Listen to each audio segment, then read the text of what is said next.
A little bit about myself. My name's Will.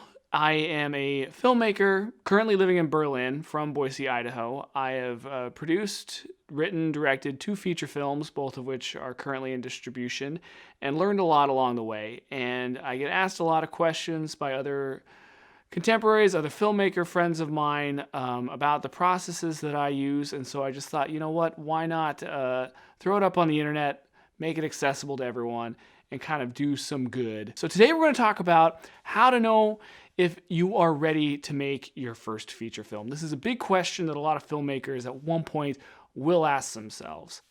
I'd say one of the biggest things that sort of starts to hold people back into jumping into the first feature film is that a lot of us in filmmaking, we're sort of sitting around waiting for something to happen. I know for myself, I was once in this phase. I had done a number of short films. I'd done some freelancing. I spent quite a few years in television, in broadcast news as a reporter. Helping you have a happy Halloween without breaking the bank. I'm Will Von Tagen, News 4. Where did he get that set? So I'd done a lot of that sort of stuff, and through all of it, I sort of had this just idea that eventually that would lead into me making films. That my reporting, that my short filmmaking, that all these little endeavors I had going would somehow translate into filmmaking as a career. I was in a press conference for Joseph Gordon-Levitt's first feature film, and during the press conference, I had the opportunity to ask him a question. It really touched me because I was in that moment in my career where I thought, you know what, it's a matter of waiting. It's a matter of taking the right steps, and eventually the opportunity is going to come up. Someone's going to see me, someone's going to look at what I'm doing, and they're going to give me a shot. And I think I needed to hear what he had to say to kind of know that's not really the case. Here's a quick look at that clip so you can hear it firsthand what he was saying to me at that time. This moment really did change my life as far as filmmaking went. What sort of advice do you have for folks like me and the rest of the community that are trying to get there? What sort of advice do you have after going through this experience of directing your first feature film? Yeah, well, thanks. First of all, I'm glad you're there, man. You can agonize forever about, well, I want to make something, but I don't know if I have the perfect idea, and I'm not sure if it's going to be really good, and maybe I should just not try. And I think I myself went through that plenty because I've always wanted to make a feature film. Don't wait for someone to tell you that you can. Don't wait for someone to hire you or, just go do it. So if it's not a matter or a question of waiting for permission, what is it that's stopping us from taking that big leap? What are the big reasons that up-and-coming filmmakers are making, excuses they are making to not make their first films? The first one, which is probably the biggest one for a lot of people, is I don't have enough money. I find this to be, while a valid reason, a really big crutch.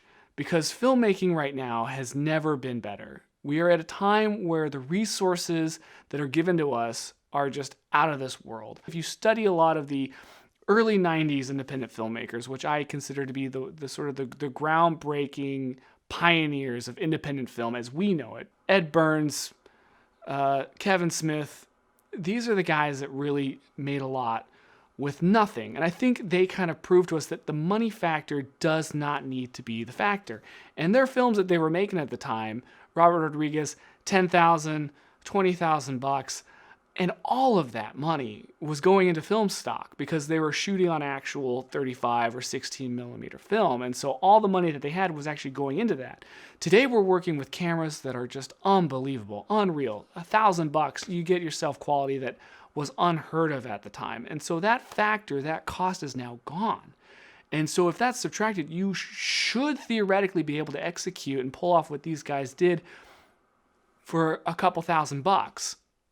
And I think if you go into it with that thought, that mindset, that the resources are there, and if you just ask for some help along the way, the money factor should not be the factor that you're letting it be. So this point, this argument of why you should not start your first film, not as big of a roadblock as you might think it is.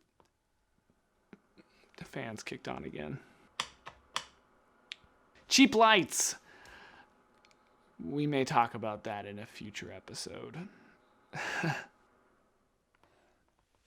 All right, next one. I don't have the right gear. This is sort of jumping back to the first thing as it kind of pertains to money a little bit. And as I said, we've got outstanding tools available to us right now. The cameras are fantastic. You can get the first generation Blackmagic pocket cinema camera for $300 or $400 on eBay right now. And if you're thinking, well, yeah, it's the pocket camera. What am I going to do with that? My second feature film I shot on the pocket camera. It is an outstanding camera. It's not 4K. It doesn't need to be 4K. For people who think, well, if I want to sell this to Netflix, it has to be 4K. That's actually not true. A lot of people think Netflix has to be shot natively 4K. That's only a Netflix original production, something that they have been attached to from the beginning. They will still purchase properties that were shot sub 4K. Most films in theaters are projected at 2K. The Blackmagic Pocket Cinema camera shoots full HD RAW. It is an outstanding camera, can be had for a couple $100. Get a kit lens for it. I guarantee you, it is better than what most people were trying to make do with back in the 90s, back in the early 2000s, when really we had nothing and people were throwing all their money at just trying to get their hands on some 16 millimeter film. These digital cameras are superior to that film stock and will go a long ways in helping you get your project done. Okay, another factor people seem to let stand in their way. I don't have an audience yet. This is something that I think has kind of come up with social media, with the idea that if I have a generated audience, it's going to help me when I come towards their distribution and release of my film. And I can use that to maybe raise the funds that I need, to kind of get the backing that I need, to kind of let people know, oh yeah, what he's doing is serious because these number of people are already following what he's doing. Honestly, I do not believe that having an existing following is really going to guarantee your film to be successful. Look at some of the greatest directors that are out there that have a huge fan base. They still produce flops. Some of the greatest directors still have a hard time getting their films financed because the financing game, there's so many more factors at play other than, oh, is this guy liked? Is this guy followed? There was a huge craze for a while that people were trying to get influencers to star in their movies because they thought, well, they've got this guaranteed following. They'll help me with the marketing. I don't think that's effective either because generally the type of people that are following these influencers and supporting them and backing them aren't going to be the ones that are necessarily going to go buy and watch a 2-hour movie on Amazon. They're following someone for a niche reason, and that's not going to translate into sales or a following in a project based on you or them being involved with it. Next thing that might be holding you back, I don't have enough time.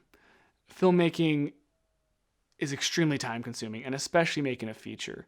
My first feature took me about 18 months from starting the script, shooting, post-production to actually releasing the film and doing a mini theatrical run. It took me about 18 months. So while the overall process may take a very long time, you can kind of space a lot of that out along the way. You can space out your writing process. You can space out your pre-production process. The thing that people seem to let hold them down is the actual physical production. And this is actually the part of the process that is the fastest and can be done the quickest. And if you throw your resources at it, you can knock it out in a week or two. Some of these pioneers that I talked about earlier, they were shooting in very small periods of time. There's sort of a mentality that, okay, if I'm going to work on this film, maybe I can shoot on the weekends and it might take me the course of a year and yada, yada, yada. And if that's the only way you can do it, yes, get it done that way. But the smarter way is to sort of just compress it. Think about what is the fastest I could shoot this? 7 days, 10 days. 10 days sounds like a lot.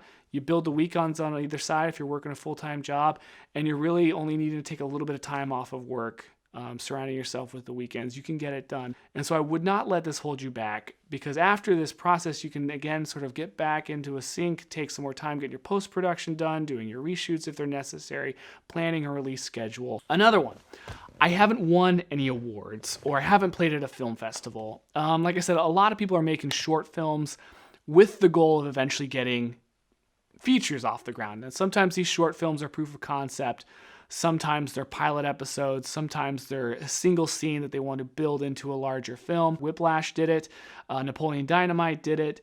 I would be wary, though, of thinking that the success of that short will necessarily dictate your ability to get a feature off the ground. I think these proof of concepts are great for investing, for showing someone what you're capable of doing, for recruiting crew, for recruiting talent to be in the film.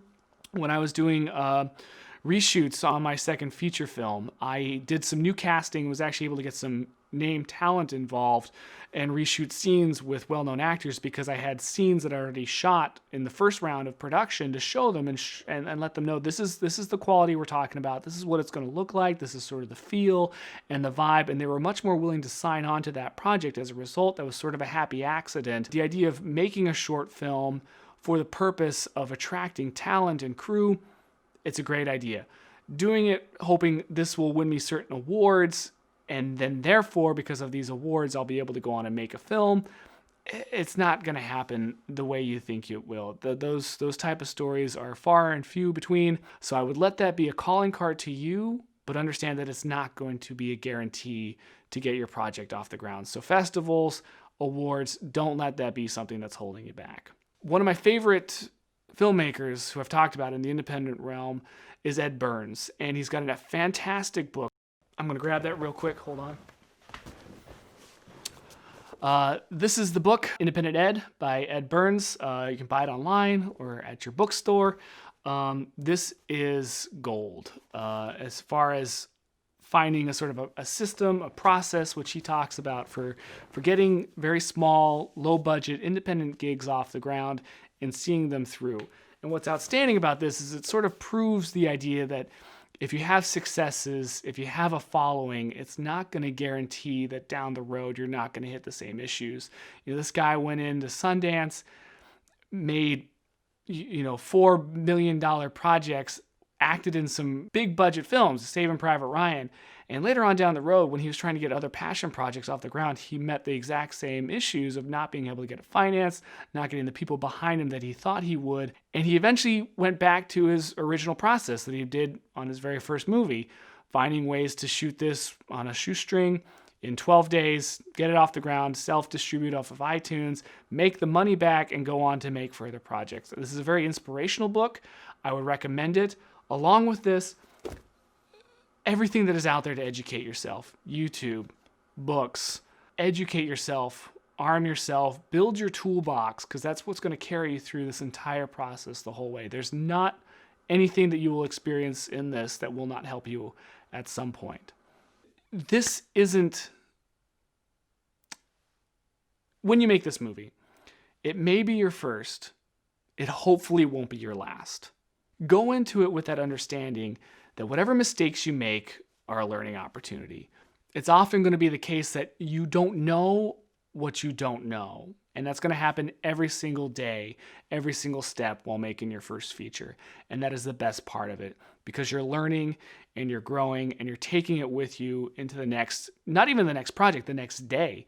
Day after day, you're growing, you're building on yourself, you're taking things to a whole new level. And so don't look at not being good enough, not being ready as a handicap. Look at it as the thing to drive you, the thing to push you each day, the thing to get your crew to rally behind, that you're all in this for a purpose of improving yourselves and learning more and creating something that will be a testament to your process and your growth as a filmmaker. Oh no. Oh no. Oh yeah. So that's it for now. Thanks so much for watching. If you got any other questions, please leave a comment. I will address those as they come in. If you enjoyed this video, feel free to like, subscribe, tell your friends about it. I got a lot more content coming down the line, things that I'm excited to share. And thanks so much for watching. In the description, you will find links to the trailer to my first film, Almosting It, as well as where you can find Ed Burns' book. I'm really excited to get this channel started. I'm really excited to sort of share the things that I've learned along the way with you guys, and I hope you find this as a valuable resource in your journey as a filmmaker. Yeah, thanks a lot. We'll see you next time.